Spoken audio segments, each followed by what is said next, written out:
সঠিকভাবে বলতে হয় যে আমরা আসলে সুখী হওয়াটাই শিখিনি, আর যে সুখী হতে জানে সে তো খুব গরমের মধ্যে আকাশে এক টুকরা মেঘ দেখলেই হ্যাপি হয়ে যায়। মনে হয় বৃষ্টি হইব।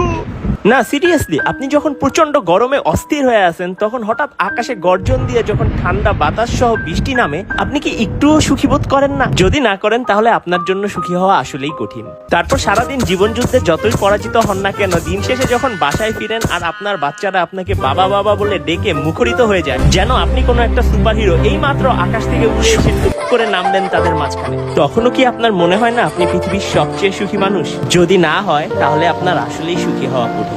আপনার ভালোবাসার মানুষটি যখন হঠাৎ করে আপনাকে সারপ্রাইজ অ্যানিভার্সারি গিফট দেয় তখন কি আপনি একটুও খুশি বোধ করেন না? নাকি গিফটের দাম হিসেব করে তারপরে আপনি ডিসাইড করেন যে আপনি কি সুখী নাকি সুখী না? আমি তো ভাই লোকাল বাসে অনেকক্ষণ দাঁড়ায় থাকার পর সিট পাইলেই দুনিয়ার সবচেয়ে সুখী মানুষ হয়ে যায়। আর এর মধ্যে কিছু লোক আছে যারা নিজেরা বসার সুযোগ পায়ও নিজে না বসে আমারে বসতে দেয়, তখন তো তাদেরকে সাক্ষাৎ সুপার হিরো মনে হয়। আমি তো সামনের স্টপেজেই নেমে যাব, আপনি বসেন।